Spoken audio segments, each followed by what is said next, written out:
बिस्मिल्लाहिर्रहमानिर्रहीम। आज अभी ना जो लेक्चर नंबर 2 हमारा स्टार्ट होगा, लेकिन ये लास्ट लेक्चर में ये एक स्लाइड रह गया था। तो उसमें ना मैं थोड़ा सा ये प्रीवियस हमने ये कार्टेशियन कोऑर्डिनेट सिस्टम, उसमें पॉइंट डिस्टेंस बिटवीन 2 पॉइंट ये डिस्कस किया था। इसके ऊपर ये एग्जांपल सॉल्व किया था। अगर आपको एक्स पेयर गिवन हो, आपने उसका सेंटर पॉइंट कैसे फाइंड करना है ये हमने डिस्कस किया। और फिर अब ये ना कि ये जो बेसिक चीज़ें हैं ना, ये आगे जाके जब हम मल्टीपल इंटीग्रल पढ़ेंगे, तो अगर 3 डायमेंशन है, 3 वेरिएबल फंक्शन है, मीन 3 डायमेंशन, तो उसका जब आप इंटीग्रल लेंगे तो वो आपके पास ट्रिपल इंटीग्रल होगा। तो ये मैं आपको यहाँ से अभी बता दूं कि इसका वैसे यूज़ कैसे होगा। ये इस पर्टिकुलर स्लाइड में जो चीज़ है, ठीक है। अब आप अगर सिंगल वेरिएबल फंक्शन है उसका इंटीग्रल क्या होता है, अगर लेट्स सपोज एक्स स्क्वायर है पैराबोला, तो आप सिंपल लिखते हैं एक्स स्क्वायर, और यहाँ इंटीग्रल का जो डिफरेंशियल होता है वो आपके पास क्या लिखते हैं, आप डी एक्स लिखते हैं। क्योंकि सिंगल वेरिएबल है तो सिंपल डी एक्स हो जाएगा, अगर एक्स है तो डी एक्स, वाई है तो डी वाई हो जाएगा। लेकिन अगर आप 3 डायमेंशन है तो आपके पास कितने इंटीग्रल होंगे, 3 इंटीग्रल होंगे, ठीक है। जो भी फंक्शन होगा वो function of X comma Y comma Z होगा, X comma Y comma Z होगा, ठीक है।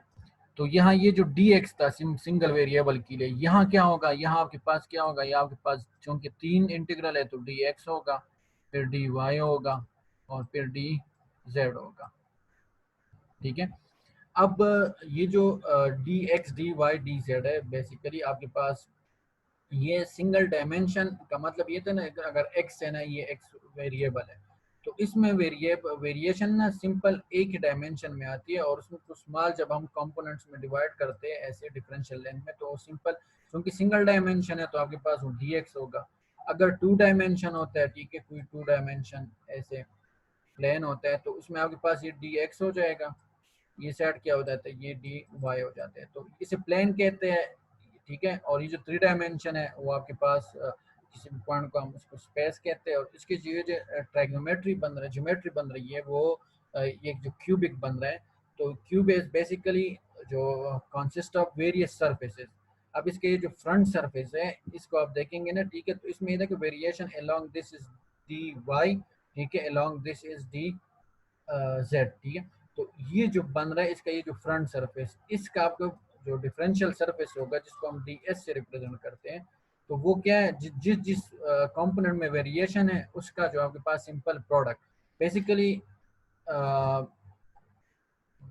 जो टोटल सरफेस, मतलब इस डीएस का मतलब है कि डिफरेंशियल सरफेस का टोटल सरफेस कितना होगा। तो एरिया ऑफ रेक्टेंगल, या आपके पास सॉरी एरिया ऑफ रेक्टेंगल या एरिया ऑफ स्क्वायर किसके इक्वल होते हैं। अगर स्क्वायर है, स्क्वायर का मतलब ये कि ये ऑल साइड क्या होते हैं आपके पास, वो जो है ना वो सेम होते हैं, सेम लेंथ के होते हैं, तो सिंपल आप एक साइड को लेकर उसको स्क्वायर करते हैं, ठीक है। अगर रेक्टेंगल है तो area of rectangle length into width होता है, ठीक है। तो वट एवर जो भी ये लेंथ्स होंगे उसको सिंपल आप मल्टीप्लाई करेंगे तो आपके पास ये वाला जो एरिया वो बता देते हैं, जो कि इस केस में ये फ्रंट एरिया बन रहा है, इस केस ये साइड है। तो इस ये जो पॉइंट है डी एस, ये आपको ये बताया जा रहा है कि आप कोई भी सरफेस लेंगे, क्योंकि अब सरफेस लेते हैं ना, तो सरफेस में ये आपने ये लेट सपोज ये डी एक्स है, ठीक है, इस इधर में लिख लेता हूँ, ये डी एक्स है, और ये आपके पास क्या है, ये डी वाई है। तो आपने ये वाला एरिया फाइंड करना है तो ये आपके पास सिंपल हो जाएगा, ये डी एस हो जाएगा। और क्योंकि डबल वेरिएबल्स है तो इंटीग्रल कितने हो जाएंगे, वो डबल इंटीग्रल हो जाएंगे। तो इस डी एस को आगे जाके इंटीग्रल में हम किससे रिप्लेस करेंगे, डी एक्स और डी वाई से। अगर ये वाला सरफेस होगा, ये जो इस साइड, या चलो ये ऊपर वाला कर दे, ये जो ऊपर ऐसे जिसमें z कांस्टेंट है और y और x में वेरिएशन है, तो उधर ds को आप रिप्लेस करेंगे dx से और dy से, ठीक है। सिमिलरली इस वाले साइड पे ds को आप रिप्लेस करेंगे dx और dz से। आगे जाके मल्टीपल इंटीग्रल में ये चीजें हम पढ़ेंगे भाई। अभी तो कार्टेशियन कोऑर्डिनेट सिस्टम, अब इस आज वाले लेक्चर में आज तो एक और कोऑर्डिनेट सिस्टम भी पढ़ेंगे, लेकिन लेक्चर नंबर 4 में जब हम वेक्टर की प्लॉटिंग करेंगे 3 डायमेंशन में, तो फिर हमें ये चीजें यूज होंगी। ये वाली जो इंटीग्रल से रिलेटेड बात है, ये मैं बार बार बता रहा हूँ, ये हमें चैप्टर नंबर 14 में यूज होंगी। फिर वहाँ फिर ये नहीं कहना कहाँ से आए, तो वो चीजें फाउंडेशन अभी यहाँ बन रही है। तो अगर आपने सरफेस जो डी एस है उसको surface area differential area find करना है, तो वो आप देखें कि कौन सा सरफेस बन रहा है। अगर डी एक्स डी वाई बन रहा है तो डी एस को आपने इससे रिप्लेस करना है, और अगर आपके पास ये बन रहा है तो डी वाई डी जेड से सो ऑन। अब ये अगला आपके वॉल्यूम, ये वाली बात जो है ना, वॉल्यूम ऑफ सॉलिड शेप, वो आपके पास इनके दिस केस जो कि आपके पास एक क्यूब बन रहा है, तो क्यूब का वॉल्यूम किसके इक्वल होता है? अगर ये आपके पास लेंथ गिवन है एक्स वाई और जेड, तो सिंपल आप उन तीनों एक्स वाई जेड को क्या करते हैं, आपस में मल्टीप्लाई करते हैं। तो अगर ये डिफरेंशियल लेंथ है, डिफरेंशियल लेंथ का मतलब क्या होता है, एक्स और डी एक्स में सिंपल क्या मतलब है, एक्स तो आपके पास कोई भी लॉन्ग लेंथ हो सकती है, ठीक है, लेकिन जब जब आप उसे डी एक्स कहते हैं, तो डी एक्स का मतलब ये कि ये लॉन्ग लेंथ है, उसमें आपने एक चौड़ा सा, जिसको डेल्टा एक्स कहते हैं, कि एक्स में बहुत ही स्मॉल वेरिएशन, डी एक्स का मतलब ये है ना कि एक्स में बहुत स्मॉल वेरिएशन। तो स्मॉल वेरिएशन मीन कि जो ओवरऑल ट्रेजेक्टरीज की बन रही है वो बड़ा क्यूब है, और ये अब आपके पास क्या बन रहा है, वो सिंपल एक स्मॉल क्यूब बन रहा है, स्मॉल क्यूब ऐसे ये स्मॉल क्यूब बन रहे हैं, ठीक है। तो इसका वॉल्यूम किसके इक्वल होगा, वो इसका वॉल्यूम इक्वल होगा D X into D Y into D Z, ये वाली बात है। आगे जाके जो ये जो है ना एफ ऑफ एक्स का वाई का, हम फार्मूले में डी वी लिखेंगे, उस डी वी का मतलब ये कि इसको आप रिप्लेस कर लें इन कार्टीजियन कोऑर्डिनेट, बार बार मैं कह रहा हूँ in cartesian coordinate. Differential volume equal होगा D X D Y D Z के, अगले कोऑर्डिनेट में फिर ये किसी और के इक्वल होते हैं, ठीक है, और वो चेंज होते हैं, लेकिन कार्टेशियन कोऑर्डिनेट सिस्टम में आपके पास differential volume D X D Y D Z के इक्वल होगा।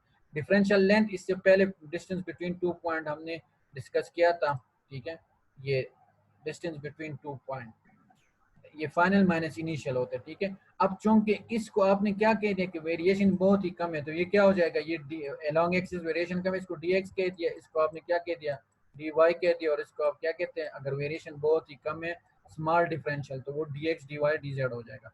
तो इस फार्मूले और इसको देख इसमें कोई फर्क नहीं है, जस्ट आपके पास जो फाइनल माइनस इनिशियल था उसको रिप्लेस कर दे डी एक्स, क्योंकि आप कहते हैं कि बहुत स्मॉल डिफरेंशियल लेंथ। तो डिफरेंशियल लेंथ का आपके पास फिर फार्मूला क्या होगा, जब आप वो इक्वेट करेंगे, ठीक है, इसको हम बेसिकली इक्वल होगा जो डी एल है differential length in cartesian coordinate, वो इक्वल होते हैं D X square plus D Y square plus D Z square, उसका स्क्वायर रूट। और ये सिंपल वही डिस्टेंस फार्मूला है, लेकिन वो डिस्टेंस बिटवीन टू पॉइंट था X two minus X one, ये आपके पास D X D Y D Z हो जाएगा डिफरेंशियल लेंथ है। जो आज का ये पिछला स्लाइड रह गया था लास्ट लेक्चर में, वो सेशन खत्म हो गया था। बहरहाल लेक्चर 2 में आज हम सिलेंड्रिकल कोऑर्डिनेट सिस्टम पढ़ेंगे, ठीक है। तो इससे पहले क्या था, कार्टेशियन कोऑर्डिनेट सिस्टम, जिसे हम रेक्टेंगुलर कोऑर्डिनेट सिस्टम भी कहते हैं। सिलेंड्रिकल कोऑर्डिनेट सिस्टम को फर्दर आगे डिस्कस करने से पहले जिसकी ये चीजें हैं, सबसे पहले सिलेंडर, सिलेंडर क्या चीज है। इस तरह रेक्टेंगल का भी आपके पास, रेक्टेंगल क्या होता है आपके पास, ये टू डायमेंशन रेक्टेंगल ये है कि आपके पास उसके अपोजिट लेंथ जो है ना वो इक्वल होते हैं, ये इसकी पहचान है, ये अपोजिट लेंथ इक्वल होते हैं, मतलब ये जो ये इसका लेंथ है, लेंथ इस लेंथ की इक्वल होगा, इसका ये जो विड्थ है ये इसके इक्वल होगा, ठीक है। इस तरह स्क्वायर की अपनी एक पहचान होती है कि उसके सारे साइड जो है ना वो इक्वल होते हैं, दिस इज स्क्वायर। सर्कल का भी मैंने आपको कहा कि सर्कल की क्या पहचान है, कि वो आपके पास इक्वी डिस्टेंस पॉइंट होते हैं फ्रॉम अ सेंटर पॉइंट, ठीक है, इनफाइनाइट इक्वी डिस्टेंस पॉइंट होते हैं एक सेंटर पॉइंट से, ये सर्कल की पहचान है। और इस हर एक की अपने अपने ये एक स्क्वायर है, ठीक है, ये आपके पास इसका एरिया है, ठीक है, इसका एरिया ये है कि आपके पास एक स्क्वायर आप लेते हैं, इसको लेंथ इनटू एट लेते हैं, और इसका एरिया किसके इक्वल होता है, पाई आर स्क्वायर के इक्वल होते हैं, व्हाट है। तो और इसकी इक्वेशन क्या बनती है, वो X square plus Y square, अगर ये ओरिजिन के ऊपर है तो X square plus Y is equal to something A square, जो भी इसका रेडियस होगा। तो अब सिलेंडर, ये बात कहानी जो मैंने इतनी सुनाई, ये सिलेंडर से रिलेटेड सुनाई कि भाई सिलेंडर फिर क्या चीज़ है। जी कोई रिस्पॉन्स दे रहे हैं, सिलेंडर की क्या पहचान है, सिलेंडर कभी देखें ओ भाई, हेलो,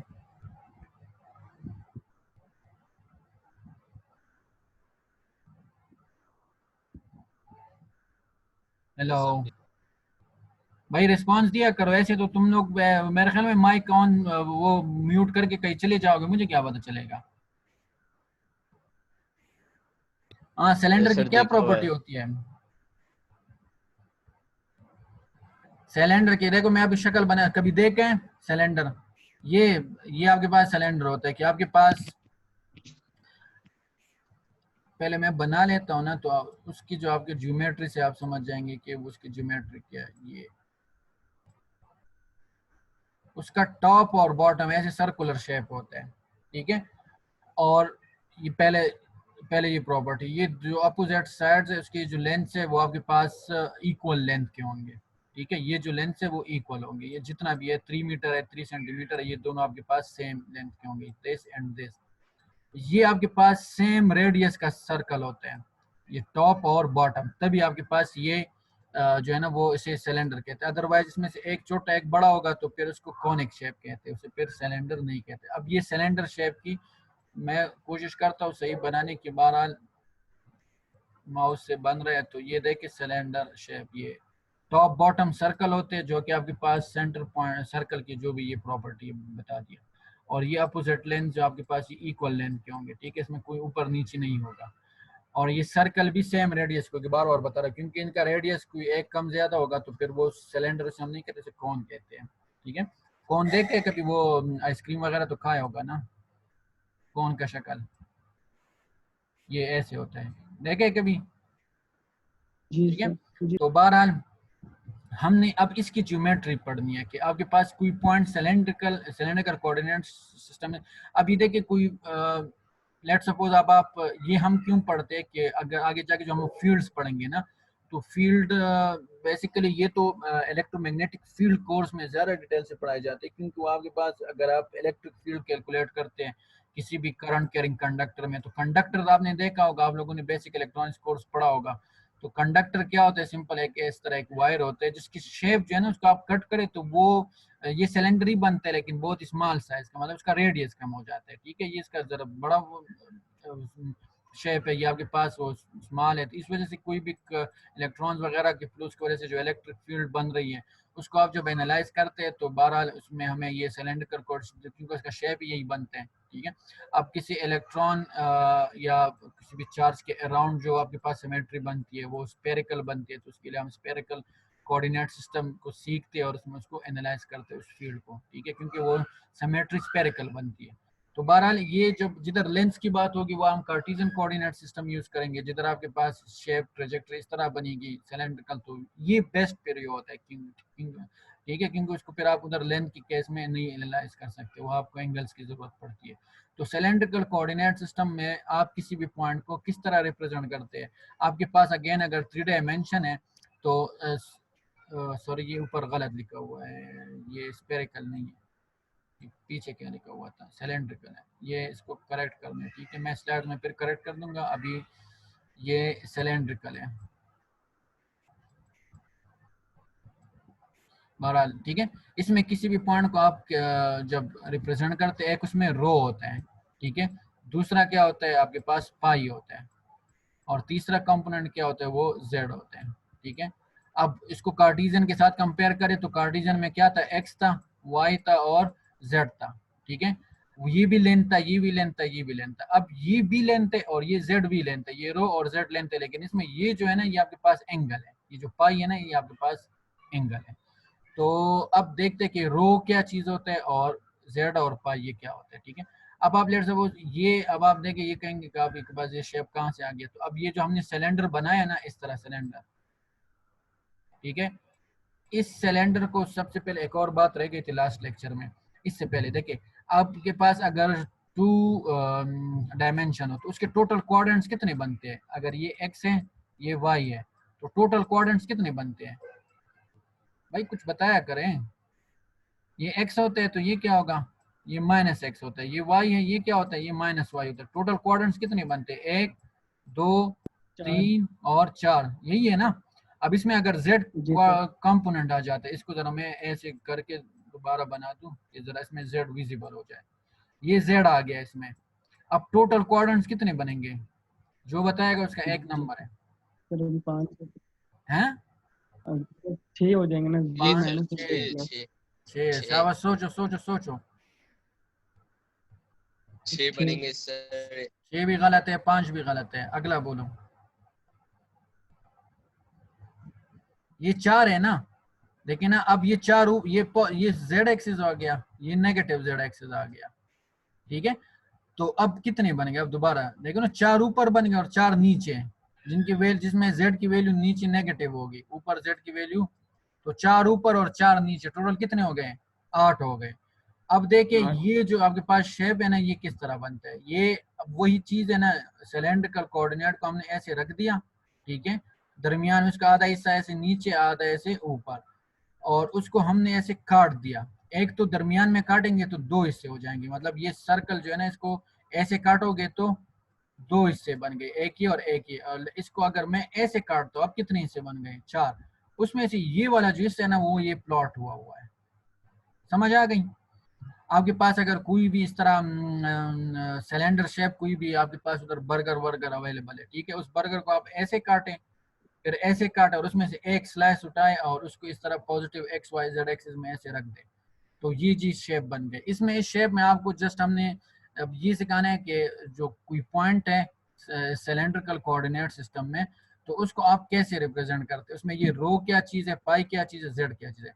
तो रो बाई ये जो टॉप सर्कल से, ये जो टॉप सर्कल में जेड एक्सिस के साथ जो पॉइंट बन रहे हैं जेड, ये जो सर्कल का बेसिकली रेडियस है ना, ये क्या है, ये आपके पास रो है। मतलब हमें पॉइंट गिवन होगा ना, पॉइंट ऐसे गिवन होगा कि भाई ये स्पेरिकल कोऑर्डिनेट सिस्टम में एक पॉइंट है जिसकी ये वैल्यू 2 है, ये आपके पास 45 है, ठीक है, और ये अगला आपके पास 5 है, और ये एक पॉइंट स्पेरिकल कोऑर्डिनेट सिस्टम है। तो ये रो का मतलब क्या कि ये 2 का मतलब ये है कि ये जेड एक्सिस से यहाँ तक इसकी लेंथ कितनी है, वो 2 है।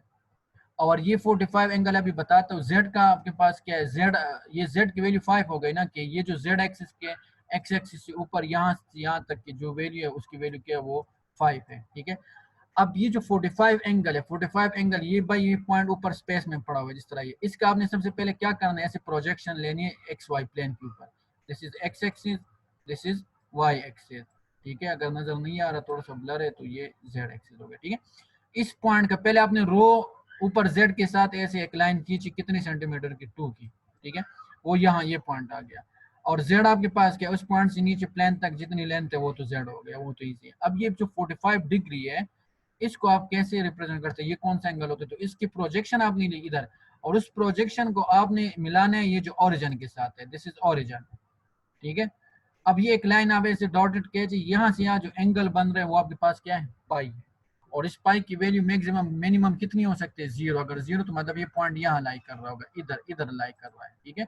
और अगर इसकी आपके पास वैल्यू जितनी बढ़ती है एंटी क्लॉकवाइज डायरेक्शन में पॉजिटिव होती है, काउंटर क्लॉकवाइज डायरेक्शन में ये नेगेटिव होती है। और ये टोटल रोटेशन कितनी की होती है, ये टोटल रोटेशन 180 की होती है। क्लियर हो गई ये बात भाई? जी सर। तो कार्टिस्पेरिक कार्टिजियन को सॉरी क्या नाम है, सिलेंड्रिकल कोऑर्डिनेट सिस्टम में आपके पास जो पॉइंट है वो 3,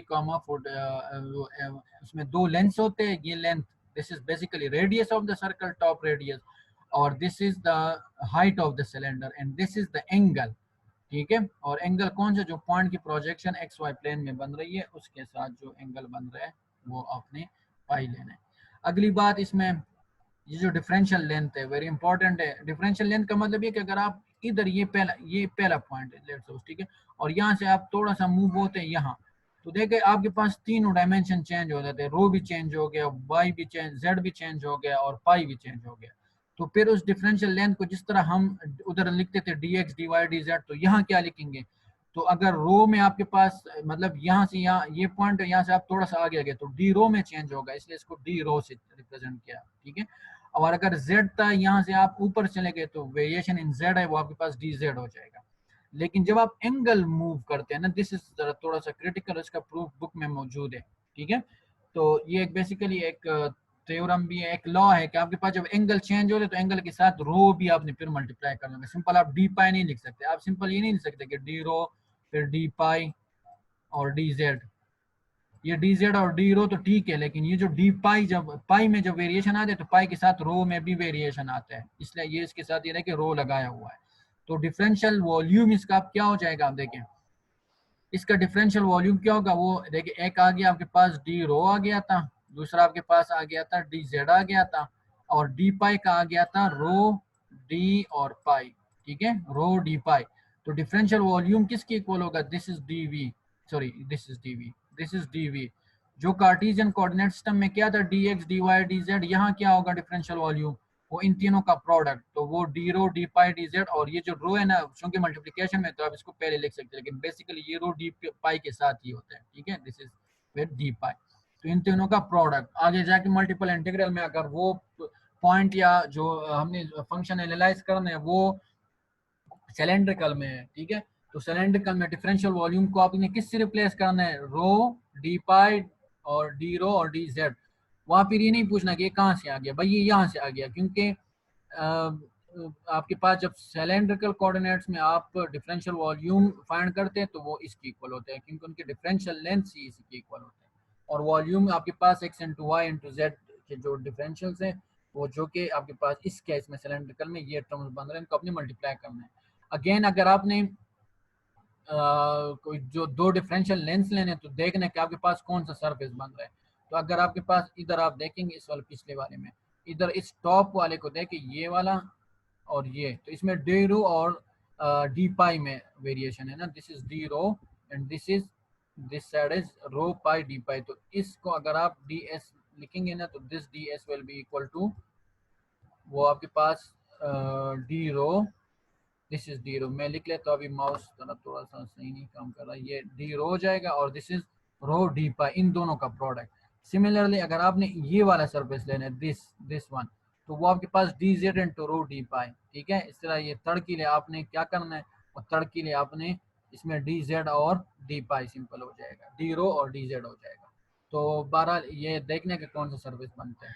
तो अब सबसे एक इस लेक्चर का बस आखिरी पॉइंट जी, अब आपने ये जो इनके दरमियान जो आप लोगों के पास मिड टर्म का पहला क्वेश्चन इस टाइप का होगा कि जो कन्वर्जन बिटवीन कोऑर्डिनेट सिस्टम है भाई, इसमें आपके पास कार्टेशियन कोऑर्डिनेट से क्या सिलेंड्रिकल कोऑर्डिनेट में हम जा सकते हैं, हाँ जा सकते हैं, क्योंकि इनका आपस में रिलेशन बन सकता है। अगर आप देखें ना कि इसका ये जो टॉप सरफेस है सिलेंडर का वो क्या बनता है, वो ऐसे सर्कल बनता है।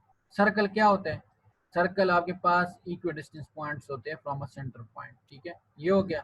अब अगर मैं इसका ये प्रोजेक्शन लूँ ये, और ये आपके पास ये, और इसको मैं जरा थोड़ा सा प्लॉट कर दूं, तो ये आपके पास इस पॉइंट को अगर आप सर्कल पे एनालाइज कर दे एक्स कॉमा वाई, ठीक है, तो एक्स कॉमा वाई को आप कार्टेशियन में कैसे लिख देते हैं, कार्टेशियन कोऑर्डिनेट में कि आप अलोंग एक्स एक्सिस मूव हुए और फिर अलोंग वाई एक्सिस मूव हो गए। तो इस सर्कल का एक्चुअली ये जो लेंथ बन रहा है, जो इसका रेडियस है, वो बेसिकली इस रेक्टेंगल का हाइपोटेन्यूज है। अगेन आई रिपीट, इस जो इनके आपस में ये कन्वर्जन कैसे हुई है और होती भी है कि नहीं होती तब होती है जब आपके पास कन्वर्जन तब होगा जब आपके पास इनकी जो ज्योमेट्री है उसमें कोई ना कोई रिलेशन होगा। तो क्या कार्टेशियन कोऑर्डिनेट सिस्टम में जिसमें आप किसी पॉइंट को आप लेंथ से रिप्रेजेंट कर रहे थे और इसमें ये देखे कोई सर्कल शेप बने, तो सर्कल और ये रेक्टेंगल या ट्रायंगल जो बाद में बन जाता है, ये आपके पास इसमें कोई रिलेशन है, तो हाँ है। देखिए अगेन मैं दोबारा बना दूं इधर इस खाली उसमें, इसमें ये रिलेशन कैसे आगे, बाकी तो फार्मूले उसको आपने याद करना। ये सर्कल है, ठीक है, सर्कल आपके पास इक्वी डिस्टेंस पॉइंट, बार बार मैं कह रहा हूँ, ये कोई पॉइंट बनेगा एक्स कॉमा वाई, ठीक है। अब इसको अगर आप एनालाइज कर दें टू प्लेन में, टू डायमेंशन में, एक्स वाई प्लेन में, ठीक है, this is X this is Y, तो भाई ये सर्कल कैसे, ये जो सर्कल का रेडियस है, ये डिस्टेंस हम कैसे दूसरे तरीके से फाइंड कर सकते हैं। अगर मैं ये एक्स पॉइंट तक और वाई तक मैं कैसे पहुंच सकता हूँ, अगर मैं इधर अलोंग एक्स एक्सिस मूव हो, इसके जो भी वैल्यू होगी, लेट्स सपोज इसकी वैल्यू है 2,3, ठीक है, तो 2,3 ये एक्स वाई पॉइंट को रिप्रेजेंट कर रहा है। इसका मतलब ये कि आप along x axis 2 point move हो गए, ये पॉइंट आ गया, और अलोंग वाई एक्सिस आप 3 मूव हो गए, ये पॉइंट आ गया, ठीक है, जो कि ये सर्कल के साथ टच होगा लेकिन मारा। अब देखिए ये क्या बन गया, और इसका अगर आप अपोजिट प्रोजेक्शन ले लेना इस साइड पे, तो ये देखिए ये रेक्टेंगल बन गया, और ये साइड इक्वल हो जाएगा इसके, और ये साइड इक्वल होता है इसके। तो इस रेक्टेंगल का जब आप डायगोनल लेते हैं तो ये क्या बनता है, ये आपके पास ट्रायंगल बनता है, ठीक है। अब आप लोगों को पता है कि इस साइड को, ये जो मैं ट्रायंगल जो रेक्टेंगल है उसको, सॉरी ट्रायंगल है उसको निकाल लेता हूँ, ठीक है, और इसको जरा सिंपल, जो इधर बेसिकली इसको अगर हम रो कह दे, ये रो क्या है, वो सिलेंडर का आपके पास रेडियस है, लेकिन ये रो आपके पास क्या बन रहा है, वो हाइपोटेन्यूज बन रहा है इस चीज का। ये जो ट्रायंगल है इसका क्या बन रहा है, हाइपोटेन्यूज बन रहा है।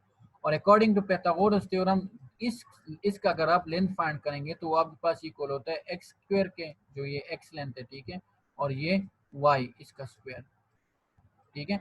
अब देखिए ये रो क्या है, जिसको आप सी भी कह सकते हैं, भी ये एक का हाइपोटेन्यूज बन रहा है दूसरे का रेडियस, तो इसमें आपस में कन्वर्जन हो सकती है।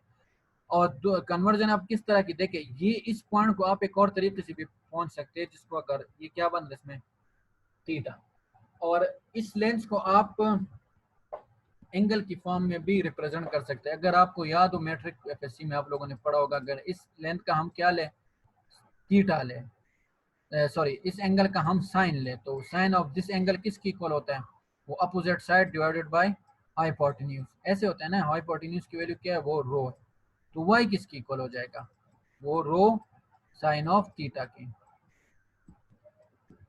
ठीक है, इस तरह अगर इस एंगल का मैं क्या लूँ कॉस लूँ, तो वो इक्वल होता है एक्स डिवाइडेड बाय रो।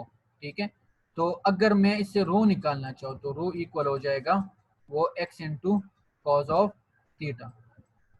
अगर आपने इस एंगल को निकालना है तो एंगल किसकी इक्वल होता है, वो आपके पास इसका आप टेंजेंट इन एक और सॉरी तीसरी बात मैं ऊपर लिख लेता हूँ, ये अगर आपने टेंजेंट थीटा लेना है तो टेंजेंट थीटा किसकी इक्वल होता है, ये चीजें आप मैट्रिक में पढ़ चुके हैं, वो परपेंडिकुलर डिवाइडेड बाय हाइपोटेन्यूज होते हैं ना, वाई डिवाइडेड बाय एक्स होते हैं।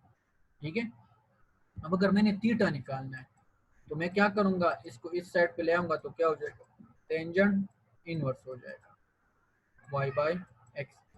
तो ये देखिए, इसका मतलब अगर आपके पास कोई पॉइंट एक्स वाई फॉर्म में गिवन है तो उससे आप रो भी थीटा भी निकाल सकते हैं, जिसको हम पाई कह रहे थे। एंगल ये ना, तो आप कुछ भी कहते हैं, इसको वहाँ पाई क्या हुआ है और इधर थीटा है, तो एक ही बात है, उस एंगल को ही रिप्रेजेंट कर रहा है, इस एंगल को ही रिप्रेजेंट कर रहा है। ठीक है, तो ये देखिए अगर y और x आपको गिवन है तो आप थीटा भी पाई भी निकाल सकते हैं, आप रो की वैल्यू भी निकाल सकते हैं। ठीक है, तो अगर रो से निकाल सकते हैं तो y भी निकाल सकते हैं। ये थोड़ा सा गलत हो गया, ये जरा थोड़ी सी करेक्शन कर दे, ये रो तो डिनोमिनेटर में सॉरी x की वैल्यू, ये x। ठीक है, x आपके पास रो कॉज ऑफ थीटा, ये x आपके पास इक्वल है रो कॉज ऑफ थीटा, इसको जरा करेक्ट कर ले, इधर y आपके पास इक्वल है रो साइन ऑफ थीटा।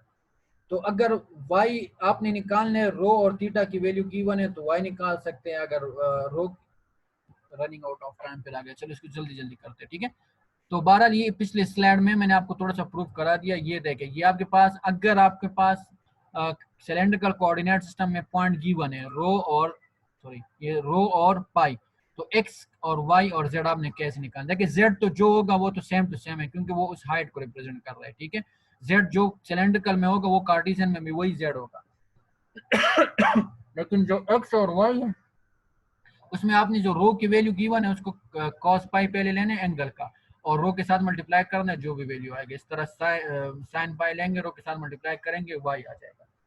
अब इसके उल्टा का, अगर सर आपने रो निकालना है, मतलब सिलेंड्रिकल कोऑर्डिनेट सिस्टम के जो पॉइंट्स है रो पाई और जेड वो निकालने, तो अगेन जेड तो जेड की इक्वल होगा। रो अगर निकालने तो अब आपके पास इधर देखिए हमने क्या कहा कि rho square equal to X square plus Y square. ठीक है, तो X square plus Y square, तो अगर इसमें से आपने रो निकालने है तो इसका सिंपल हम क्या लेंगे, अंडर रूट लेंगे, तो ये स्क्वायर कट जाएगा और ये इसका स्क्वायर रूट। तो अब आप इधर देखें रो इक्वल है X square plus Y square, और एंगल निकालने तो भी अब आपको प्रूव करा दिया, वो tangent inverse y by x।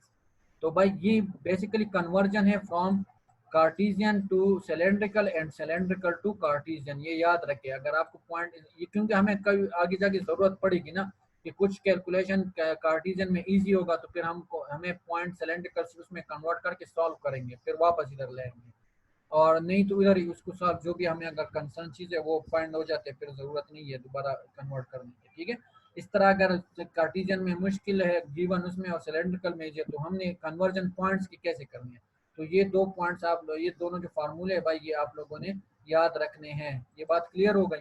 अब इस पे एक छोटा सा एग्जाम्पल है, ये आपको एक कार्टेशियन रेक्टेंगुलर कोऑर्डिनेट सिस्टम है जिसको कार्टेशियन में कहते हैं, उसमें एक सर जी सर हमारी नेक्स्ट क्लास स्टार्ट होगी बस तो 2 मिनट, ये खत्म करो, ये पॉइंट खत्म करो प्लीज, 2 मिनट प्लीज। ये देखिए मैं सिर्फ एग्जाम्पल आप लोगों ने खुद सॉल्व करना है, अगला लेक्चर जो वेडनेसडे को होगा इसका सोल्यूशन आप लोगों ने मुझे इधर ऑनलाइन ही समझाना है। ठीक है, ये पॉइंट है, इसको सिंपल कैलकुलेटर है ना, ये रो पाई और जेड की वैल्यू गिवन है, इसको आपने कार्टेशियन में कन्वर्ट करना है, और अगले में आपको कार्टेशियन में गिवन है उसको इसमें कन्वर्ट करना है। भाई इन दो ये जो इक्वेशंस गिवन है इसके थ्रू करना है। कोई मसला हुआ वेडनेसडे से पहले मुझसे पूछ ले, अदरवाइज इसको आपने एक पेज के ऊपर सॉल्व करना है। क्लियर है, इज दैट क्लियर? जी सर। क्लियर हो गया भाई, ये लाजमी करना है, ठीक है, फिर आगे जाके आपके ऊपर बर्डन ना हो। ओके जी, बस ये लेक्चर तो इंशाल्लाह खत्म हो गया। अपना ख्याल रखें, अल्लाह हाफिज।